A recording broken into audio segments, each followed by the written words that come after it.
Welcome to Sunday Springboard with Melanie and Kimberlyn Coaching, where we help women recover from and flourish after stress and trauma. How hard is it to be authentically me when I don't even really know who I am and what I want? Also, if you tend to have people pleasing, which is one of my issues, it makes it really hard to be authentic. I've been working on this and trying to decide who am I, what do I like, what do I want. And if you notice my hair color, I don't know if you can tell, but it is violet. It's like spicy plum, and then it says deep violet. Well, actually my hair is just brown, or actually now it's probably silver, but before I started coloring my hair, it was just brown. And then one time, I don't know, I got a whim and got a little bit of a reddish tint. And then, I don't know, a year or so ago, I found this violet. And y'all know me that I love purple. Purple is my color, makes me feel happy. And I saw this color and I wanted to do it. But I was afraid. I was afraid people would say, oh, you're too old to be having that bright a color hair. Oh, and I actually bought it and held on to it. I have a friend who's a hairdresser. What do you think? And she said, go for it, go for it. I was still scared, kept it for a while. And finally, bravely, one night, I did it. And I was so scared. And then I liked it. I liked it a lot. And I've been using it ever since. And here's what's interesting. People comment on it all the time.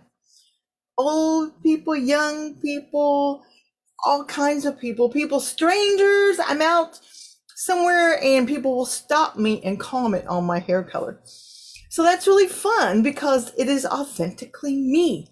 If I had not gotten brave enough to start realizing who am I and then to be able to do what I want and what pleases me, then I wouldn't have this. Now it's nice that other people like it. Ideally, I would be having the color no matter what people think, but obviously it helps when other people are giving you good comments. But anyway, that's my little story about being me, doing what I want and what pleases me, and enjoying it so much. So let's talk about what we're doing today. Let me share my screen with you. Okay, you're going to remember that what we're talking about always, or lately anyway, is how to reduce our stress. We're all going through such stressful times. The pandemic rates as a major traumatic experience. Remember that trauma is not necessarily a big major event. It's daily negative stress on your body, and trauma is what actually happens in your body when your brain starts pouring out those hormones to keep you safe. Now, if you have not watched the previous videos and you do not know what I'm talking about, go to KimberlynCoaching.com, look on the videos page. There's a lot of videos. Scroll down till you find the ones that start talking about trauma, and you can catch up and realize where we're going. So the main three things that we want to do to reduce stress is we want to learn how to regulate our bodies in the moment. We've been learning different breathing exercises. We've been doing exercises about moving our body. Here's another really quick one. When I'm teaching them to you, I'm just teaching them to you quickly, and then you would want to do them 2, 3, 4, or 5 times. So this one is a listening one. So you want to just close your eyes. You can sit or stand or however's comfortable. And just breathe in and out gently, kind of deep, but we're not concentrating on our breathing so much as that we're concentrating on listening. And listen for the farthest away sound that you can hear. What sound is the farthest away? Just sit there, just listen to it. Breathe in, breathe out. Now, listen for what is the closest thing that you can hear. This may be something within your own body. What is the closest thing you can hear? And then as you're breathing in and out, notice the temperature of the air going in your nose, temperature of it going out. Do this a few times. And one of the ways you can tell that you're starting to calm yourself, if you've been triggered, is you kind of just do a natural sigh. That sigh, when it's natural, is kind of your body just relaxing, and then you're able to think more clearly. So, how to regulate our bodies in the moment when we're triggered. Next, how can we eliminate whatever stressful situations that we can? Sometimes we can do that, and sometimes we cannot.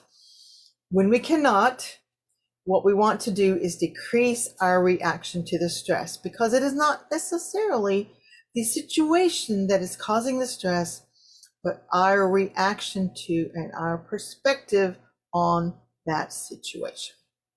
As we've been working on decreasing our reaction, we've been working on the core disciplines. These are concepts that when you apply them in your life, you live more powerfully, more calmly, more confidently. We talked about first, we become aware of what's going on. So many times we're just running, we're just reacting, we're not realizing how many things we're doing just out of habit. So we become aware, we accept this is what is reality. Doesn't mean I like it, doesn't mean I don't want to change it, but for right now, this instant, this is the reality of my life. Once I do that, then I can start making some conscious choices where I choose to respond rather than react. As I'm making those choices, I want to trust the process. Trust that I've thought things through, I've gotten wisdom, I've started a good path. The path may take a little while, so I don't just immediately jump ship if it doesn't seem to be doing what I want it to do. I may have to tweak the process as I go, but trusting the process gives me peace as I go along when things don't automatically change in whatever ways I'm trying to make that happen. And then lastly, we're talking about authenticity today, and the last few weeks is, who am I? The only person, whatever, that I can truly be the best is me. Nobody else can be me. I can't be anyone else but me. And God has given us our own unique self, and we need to try to find out who that person is and be able to use that gift to share to the world. However, it is often hard to figure out, who am I? If you spent your life helping others, caretaking others, if you've been in relationships where you pretty much just went along to get along, you may, like I did, start realizing, I don't even know who I am. I don't know what I want. I don't know what my favorite color is. I don't know what I like to do. I don't have any hobbies. People will say, what do you like to do? What do you want? I don't know. How do we find that out? Our brains in that situation have just kind of gotten stymied and stuck. And we've been so busy concentrating on those other people. And it may have been a necessary thing, or maybe not. And we just haven't found out who we are. So when we talk about authenticity, this is the real true self. This is, I'm genuine. This is my original, sincere, actual self. I'm not pretending. I'm not having hypocrisy. I'm not trying to be someone I'm not. I'm just trying to be me and who I am. We're going to go through an exercise today. Now, this is a literal exercise. I'm not going to do it as slowly as it should be done to let you actually write the answers. If you want this exercise, I actually have created a PDF of it. If you go in the show notes, there's a link. You click that link, it will add you to my email list. I only post maybe one email a week, but it will let you keep in touch and me keep in touch with you. And it will send you a link and you can download a PDF of this exercise. If you open this exercise up in like Adobe Reader, you can fill it out online. If you prefer, you can print it out and fill it out by hand, whichever way is best for you. So right now, I'm not going to do it as slowly as you probably need. So you can come back, watch this again, fill out the questions. And then when you're done, if you feel like you would like some more interaction about it, obviously there's always the link in the show notes. You can schedule a free session with me and I will be happy to talk about that with you and see if we would resonate to have a. So this is called the Who Am I exercise. And the purpose is to understand who we are, how all the different parts of us come together. Our strengths, our gifts, our qualities, our values, our difficulties, our flaws, how all these come together to make us who we are. And our goal is we want to find some good, affirmative, positive descriptions for our essence. Who am I at my core? Who am I really? Okay, step one, you want to identify your key descriptors. These words describe who you are. I'm going to ask you some questions here.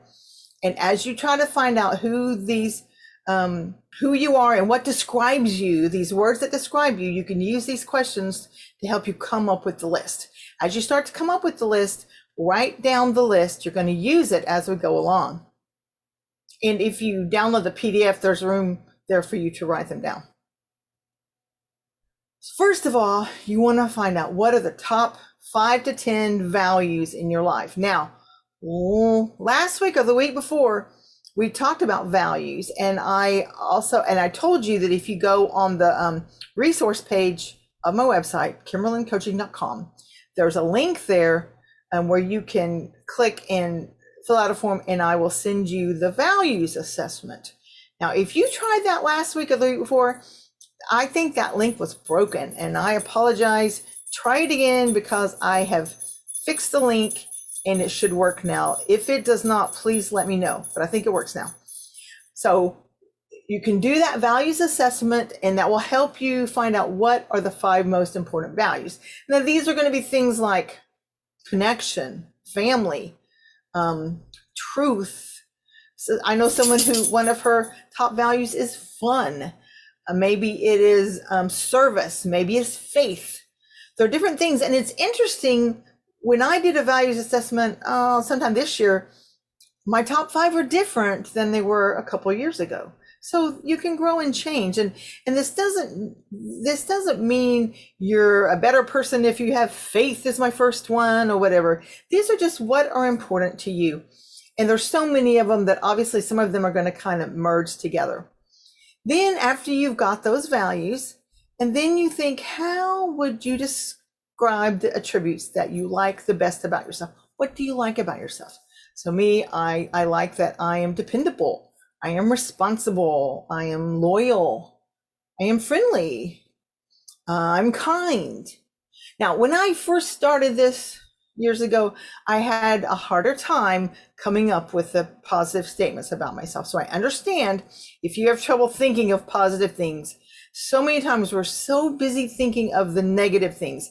I'm a people pleaser. I'm a perfectionist. I'm selfish.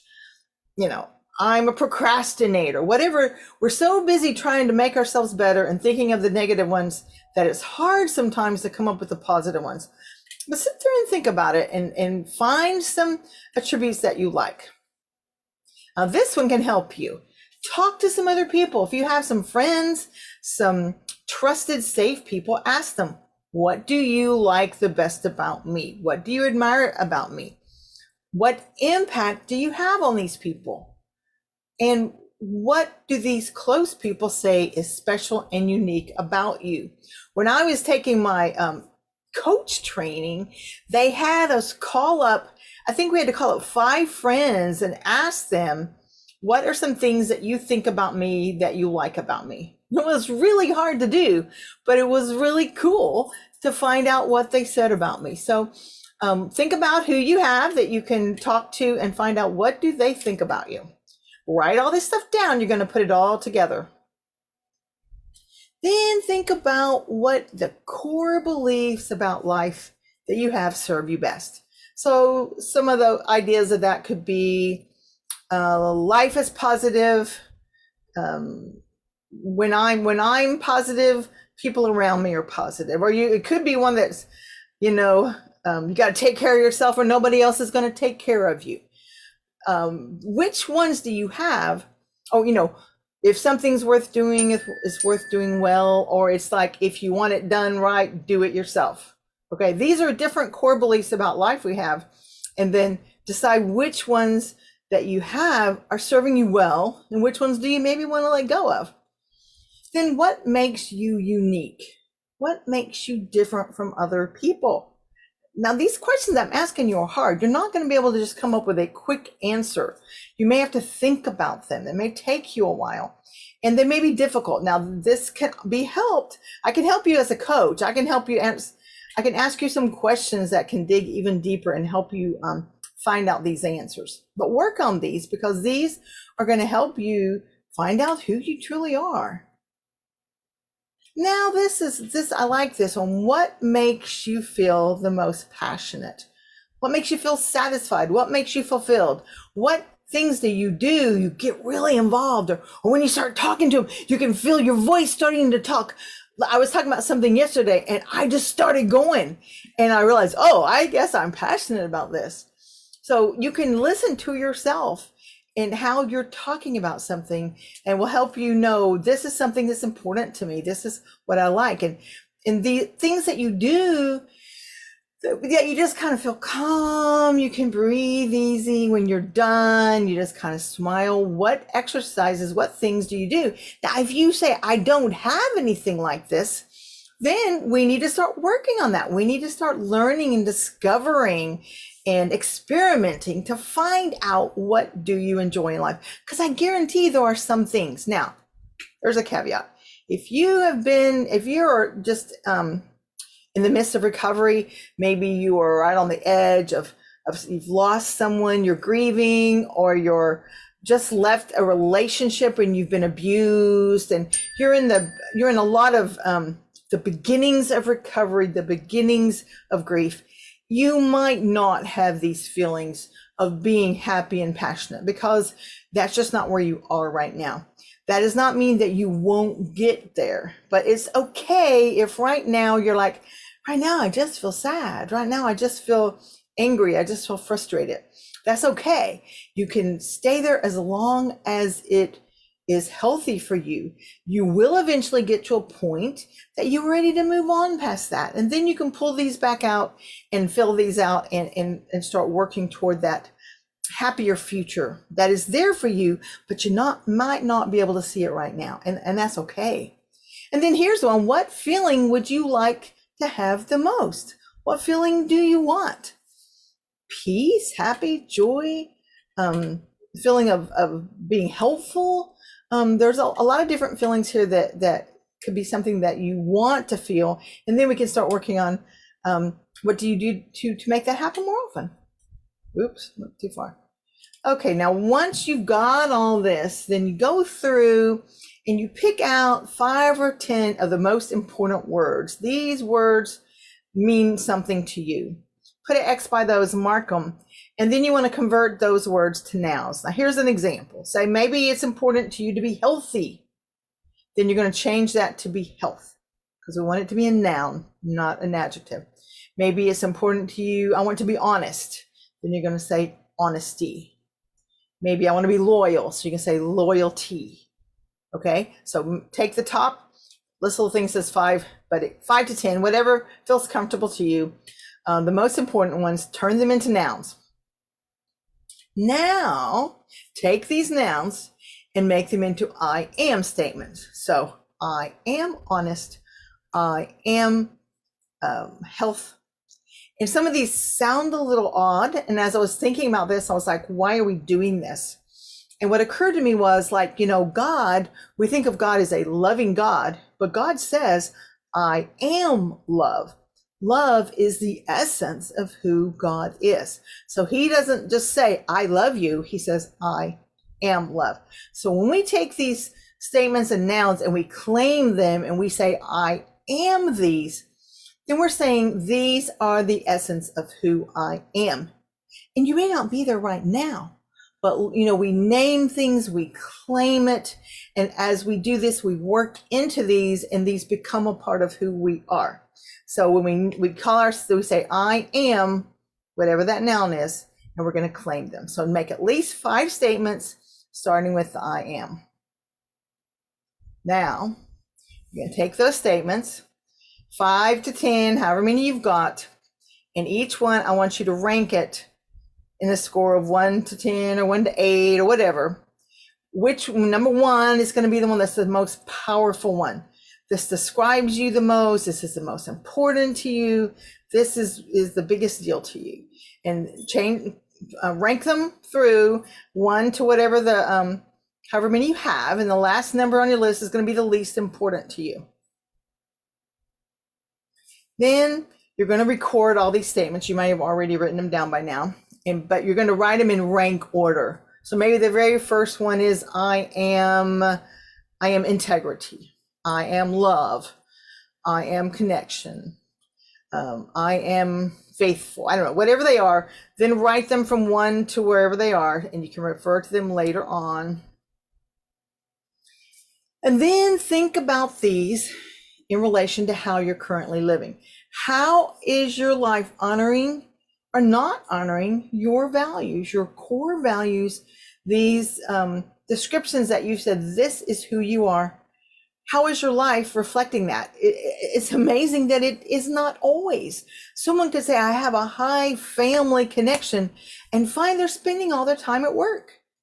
Or they may have a high connection of being outdoors, but their high value of being outdoors, but they're spending all their time inside doing chores. I mean, different things you may find that your life is not actually expressing who you want to be and who you believe you are. And then just think about, what adjustments do you want to make? If you want to be a family, you're spending too much time at work, how can you make some changes there?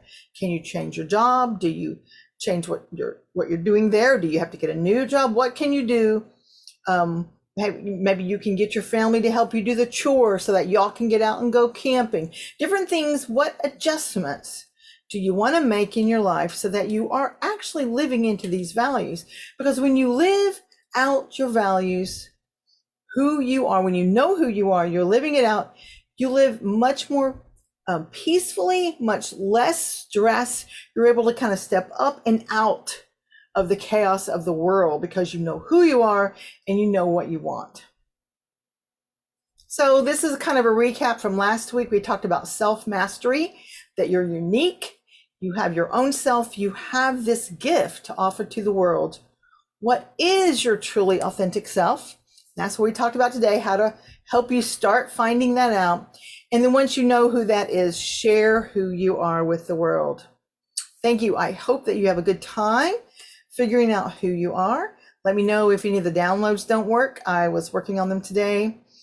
Let me know if you want to talk to me about it. Use the links, and meanwhile, have a great week and have fun being yourself. Bye-bye.